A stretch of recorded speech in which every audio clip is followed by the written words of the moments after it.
Hi everybody, this is Dr. Tufail joining you. We are in class of uh, reading writing skill, BS English Part 2. In my last class, I focused how to write a sentence, and for writing skills begins with a one composite, complete, correct sentence. In that class, I shared what are the common characteristics of a good sentence, and I established that a good sentence is accurately exhibits one of the four structures because we have a four type of a sentences: simple sentence, compound sentence, complex sentence, and compound complex sentence. And if you would refer to that video, it would help you that what were the basic differences of these four sentences and how they could be written. So first, you must be clear about these four type of sentences and learn to write these four sentences: simple, compound, complex, complex, compound. Then, a second important point what I added was strong words.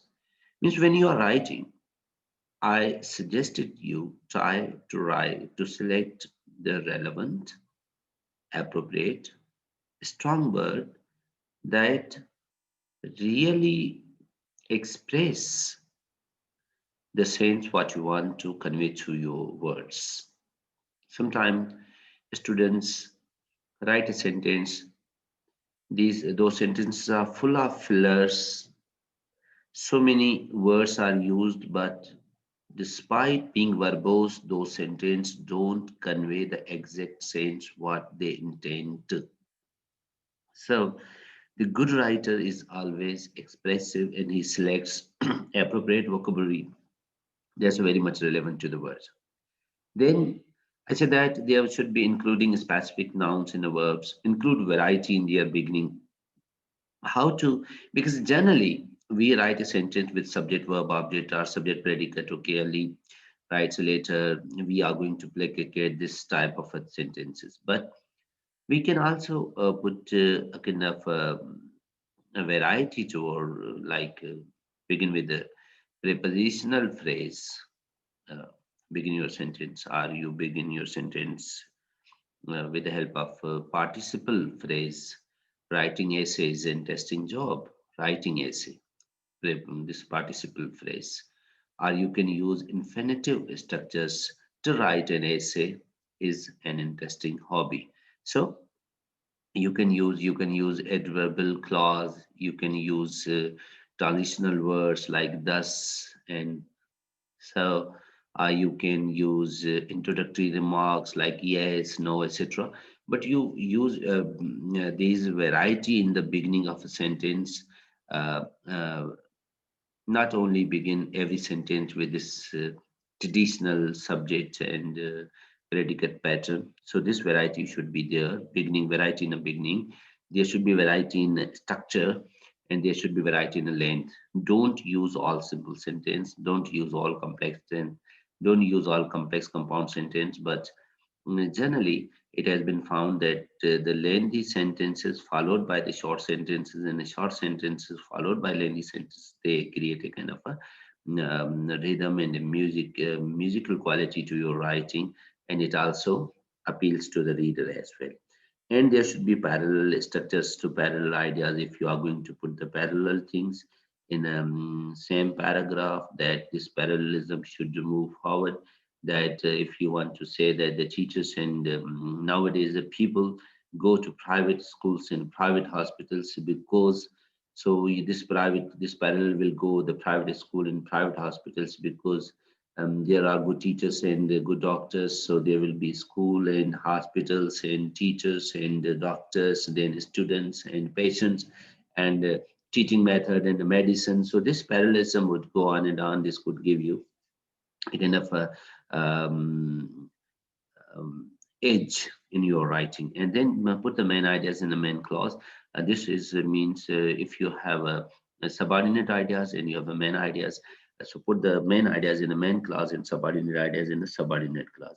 And place important ideas at the end and second most important ideas in the beginning, and tuck the other information in the middle. Okay. Basically, this is one way of putting importance in order. We have generally three ways that begin with the less important, end with the most important ideas. Number two, begin with the most important and end with the least important. Number three, begin with the second most important ideas and put all other ideas in between and end with the most important ideas.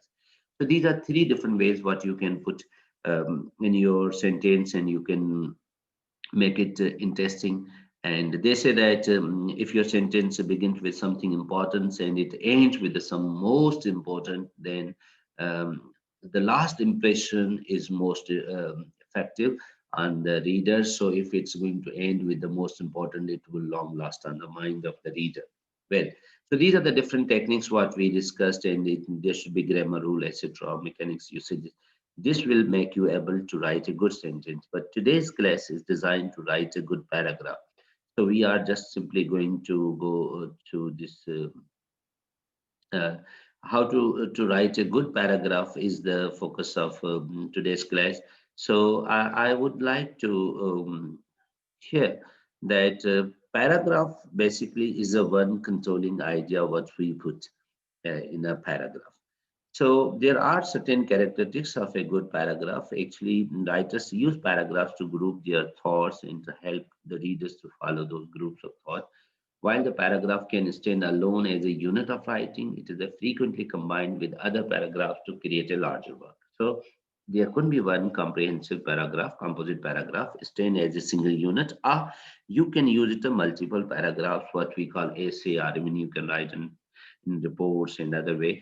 So we use multiple paragraphs. But today we are going to focus that one composite paragraph means one paragraph that contains one idea. What are the characteristics of a one paragraph? Okay, so these are the main features, are the properties, are attributions, are characteristics what we expect from one paragraph. Okay, standalone paragraph. It should be born in the mind that we are not going to talk about introductory paragraph or conclusive paragraph. No, when we talk about essay, then essay may have one. It has a one introductory paragraph and one conclusive paragraph, and in between there are paragraph of development.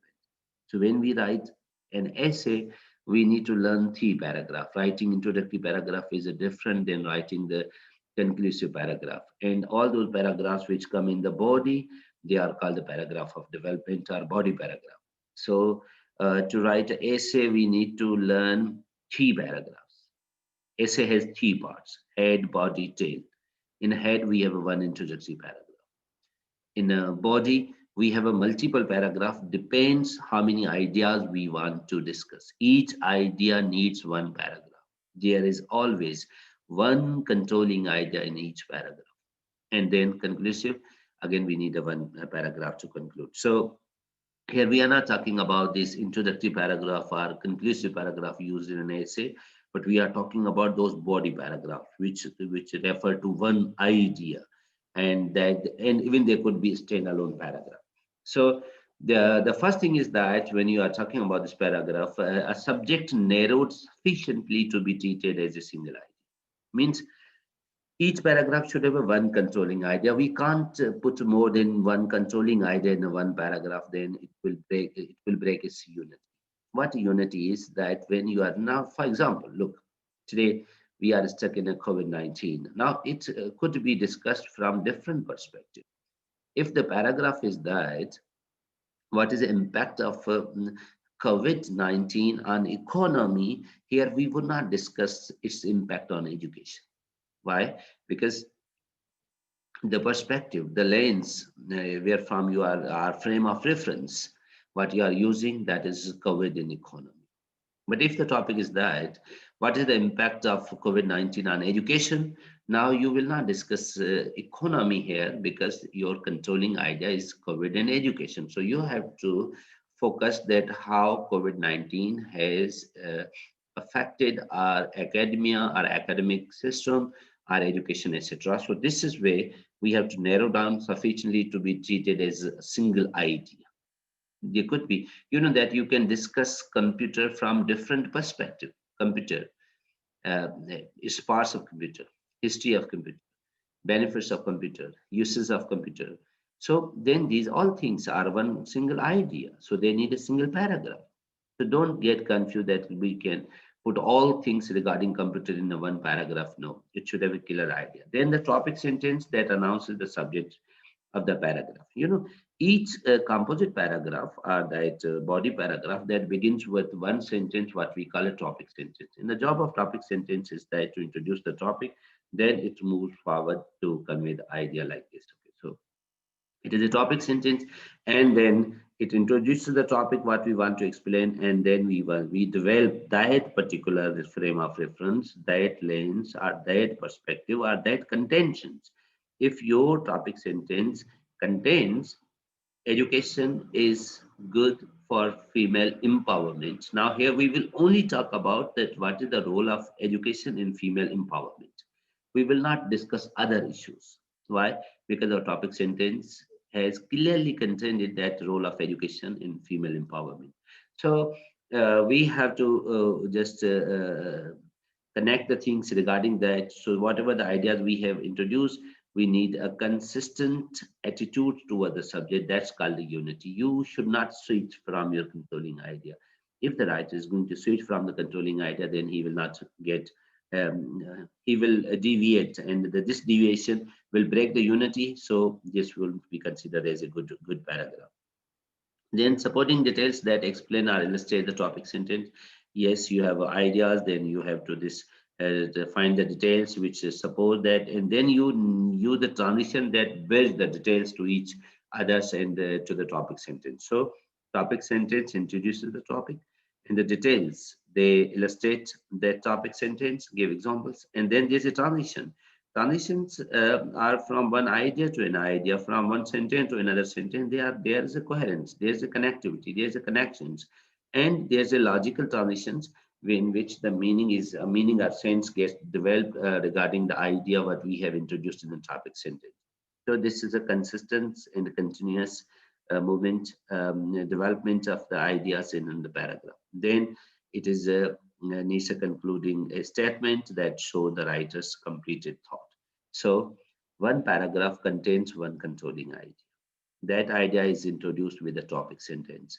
And that topic sentence is supported with other reasons, examples, and further information, but that information only supposed to the topic sentence. You cannot deviate from the perspective or frame of reference or lens what you have referred to in your introductory sentence, in your topic sentence.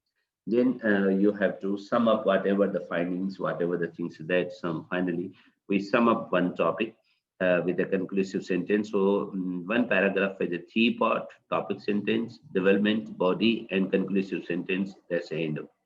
Now here you look at that some of the examples are there. Okay, some topics sentences they are too broad. Okay, guitar music offers a variety of sounds. Now see this, if you begin with this topic, here could be multiple options what we can move forward in order to develop this topic sentence. It's genre, it's a generic, it's a broad, it's not a exact, or it's not going to take a particular slant, it's not going to take a particular stance, it's not going to take particular stain.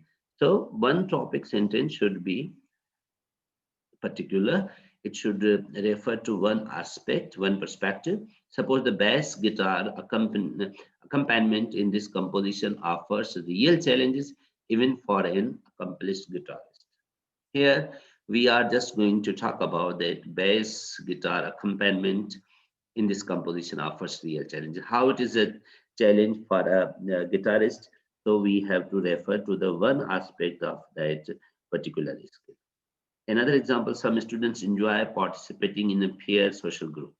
Now, if we say that some students enjoy social activities, this is a very general topic. What type of social activities? And there are multiple social activities, and there are variants in the social activities. So it won't be appropriate topic. But if we write, I enjoy participating in the annual sorority spring sports filling. So this gives specificity to the topic, and that talks about a specific angle that's more relevant, more to the point, and this will be easy to develop. So you need to narrow down your topic to one component where it's easy. Okay, so then you have to select the subtopic regarding that thing. Now, when you relate the subtopic, your subtopic can support the subject or it can support the object to the topic sentence. Okay. How it is okay? Suppose the topic sentence is utility bill seems to reflect household activities. Now here, all the subtopics they are going to refer. Here you see that they are going to refer the household activities. Means they are going to refer the object. How? Now see, utility bill is the subject and household activities are object. Okay. How they are affecting the object? Look at that. Bills rise when school is out for the summer. So utility bill seems to reflect. What reflects? When school is out of summer, the bill would rise. And bills rise when school is out for spring recess. Or bill rise during the winter holiday season. So bill is the subject and they rise what are the activities. So note there is subtopic divide the parts of the predicate referring to the household activities. So your information, what you add, the subtopic you add, they can add to the topic of the subject of the topic sentence, or they can add to the object of the topic sentence. Here in the first example, they are going to refer to the object. And look at this second, okay, getting away from from it all makes primitive camping a preferred vacation for many. So getting away from it all makes primitive camping a preferred vacation for many. So getting away. Getting away from where? Getting away from news media. Getting away from what? Getting away from telephone. Getting away from what? Getting away from job responsibilities or getting away from household responsibilities. Now here you look all subtopics, they are going to add to the topic, to the subject of the topic sentence. So information subtopics, what you add to give to develop your topic sentence. It can these subtopics can add to the subject or they can add to the object. Depends on the requirement. Here you can see that the topic pulling out. Here there is one sentence. Pulling out of water on the skies requires complex muscular coordination. Now here, these subtopics are again pulling out. Okay, pulling out of the waters and the skies requires complex muscular coordination. How it is a complex, how it's a difficult. Here you put all the subtopics. They are going to explain how it is a complex to pull out, pulling out of the water and the skies when you are doing skiing, and how it is a difficult to pull yourself out. So this is a complex. It's very difficult, complex muscular coordination, and all the subtopic here, like skating positions, sky tips out of the water, rope between knees, back muscles lean against the boat's power, leg muscles keep skies in positions, arm muscles gives balance against tow rope as rise to standing positions. These all subtopics, they are going to listing some part of the muscular coordination and each explains the attitude complex will make up the main point of the paragraph. So you can see that how can you add a one topic and then you have to choose subtopic. They can add to the subject of the subtopic topic sentence or they can add to the object of the subtopic. Object or predicate rather. Okay. Another thing is that when you are writing your details, now good, you have written a topic sentence, you have chosen a subtopics to give information. Now in subtopics you have to put the order. Okay, it can be chronological order when you're going to refer a time: today, tomorrow, yesterday, 1 hour, 3 minutes before, 5 hours later. This is chronological, or you can refer to specials. Okay, special just refers to your time here, there, nowhere. Okay, are you say in Karachi, in Hyderabad, somewhere? So you refer to certain spaces. In order of importance, we have a three order. Either you begin from most important to the least important, or you begin from the least important to the most important, or you can have a third order, what we call that begin with the put the second important thing first, then put all other ideas, other things, and end with the most important thing. So these are the orders where you can develop your paragraph and you can put your informations accordingly. So in this way, you have this, you have to write an introductory sentence, then you have to collect the subtopics. And when you're writing introductory sentence, now see, introductory statement is necessary. The topic sentence may follow the brief introductions, which should include the attention getter. It's very necessary that your introductory sentence or your introductory topic, a topic sentence, what you put in paragraph, it must be attention getter, and it must clearly express the idea what you want to convey. If you address a highly controversial subject, the topic sentence may work better as the conclusion, when readers are more likely to accept your ideas. Suppose sometimes we are just going to refer to a controversial topic where you are just developing your point of view and you are going to assert that education is key to success. For example, this could be the topic sentence, but if there's a contradiction that can education save us, and you begin with this, yes, education can save us. This could be a kind of a conclusive topic. It is a sort of a conclusion, but you are going to begin your introduction with your conclusive sentence, and then you are going to develop that how education is going to conclude, is going to support us, and you will conclude that paragraph on the note that yes, education can save us. So this could also be the possibilities that you can use your conclusion as your introduction. And if the paragraph builds to a surprise, the topic sentence may appear at the end of it. Sometimes the very expert writers are, in order to reveal certain, just to put surprise and suspense in their writer, they hide their topic sentence and they just put in the end in order to give a kind of a surprise to the reader. So the reader keeps reading without knowing, and he is in a search that what ultimate topic is the end. At the last sentence, the reader comes to understand that what the topic is, and the topic sentence is put in the end to develop surprise and suspense in the writing. Topic sentences may never appear but only be implied. Okay, in some writers, okay, they don't write clearly what the topic sentence is, but when you are reading, it is going to give a clear cut understanding that the writer is trying to write down on a particular topic. Suppose there's no topic sentence and you say that when we look at in education, we find that females don't have equal participation, they keep marginalized. So is the case with the political arenas. It is highly dominated by the male, and the women have least intervention in the field of politics. So here you see these all paragraphs, they are not going to introduce that women discrimination and marginalization, but each sentence is going to talk that here female marginalization is being discussed. So this is way implied way कि आप topic लिखते नहीं है लेकिन हर sentence से महसूस होता है कि आपका ये टॉपिक है. So with the help of these things, you can use your words and you can move forward. Okay, and then you have an effective transition to move from your topic sentence to the first subtopic and support your details. Okay, then you have this way you put your subtopic in a certain order and use them in an effective way so that it could be understandable, and then you could logically develop your sentences. Balance long sentence with short, complicated with simple. So this is a sort of a balance. You know that all long sentences and all short sentences would create a monotony in your writing. There should be a variety in it, and aim for a specific word choice appropriate for the audience. The words should be the level and this standard for what you are writing.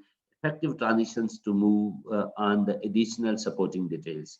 So when you connect one details with another, in addition, besides, however, moreover, and thus, and subsequently, consequently, since, you just try to create a sort of a connectivity or transitions from one idea to another idea, and they look kind of a well knit paragraph with the help of these transitions.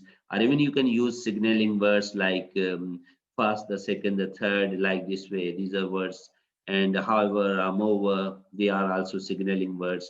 They help us to develop a sort of a logical connections in the paragraph. Then you conclude with an effective sentence and with the subtopics. Okay. Sorry, finishes the final subtopic rather than with the true clincher sentences. So your sentence should have a final statement that merely finishes the final subtopics rather than with the true clincher sentences. So the reader, however, must have a sense of completion. After developing your argument with the two or three or four sentences, then you should put a conclusive sentence to conclude the argument with this thing. This is a sample paragraph here. You can see that here we are simply talking about this. This paragraph is moving from this. Here you can see if you analyze it, this is a simple paragraph. It talks about the pulling out of the water, sun, and skies requires complex muscular coordination. So here you can see that in this paragraph, it has a topic sentence. It talks about that how it is a complex to pull out the human body of a skier when he is doing this skiing. Here he has just put the different, then all the subtopics here, they are going to add to this idea one by one. And there's a wonderful transitions, look, as and then and as and finally they are just going to, these are signaling words, they are showing transition, they are showing a connectivity, even thus. So these are transitions, and finally this is a conclusive sentence in which entire activity is being summed up. So a good paragraph has a good introductory sentence, proper introductory sentence. It takes only one idea. It refers to one controlling idea. It doesn't break the unity. It is a variety of sentence, long and short and long sentences. It has this connectivity, proper punctuations, and language choice and choice of strong words. It has a signaling words, and they show the transitions from one idea to another idea. And it has a one conclusive sentence that concludes the idea what we have introduced with the help of a subtopic. Apart from this, in a good paragraph, we have a good linguistic varieties should be taken care of, and punctuation should be taken care of. A selection of words, addiction should be taken care of.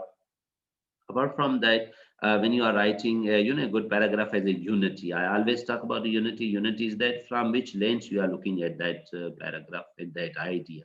If you are talking about qualities of a good teacher, then you will not talk about them. That means uh, the things which don't fall into the domain of qualities, means which are beyond the scope of that qualities. We would not talk. So it is very important that lens, our perspective, our slant, our standpoint, what we take with the help of topic sentence, we have to be firm. We have to be quite strict to that one aspect.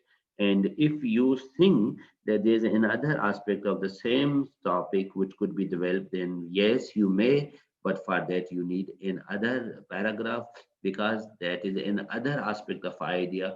So every aspect needs one complete individual single paragraph. So hope you will be able to develop uh, one comprehensive paragraph on any topic, and this will help you to improve your writing skill. And in the next class, we will talk about what are the qualities, what are the features of an academic writings, and how can we put these academic writings, and how can we develop our ideas more logically and more effectively. Thank you very much. Till we are allowed to unite in the class, keep watching these videos and keep working at home. I hope that we will be able to complete this course through this recorded classes, and your feedback and your questions and your queries. If they are, I would be glad enough to respond them. Thank you very much. Take good care of yourself. Bye.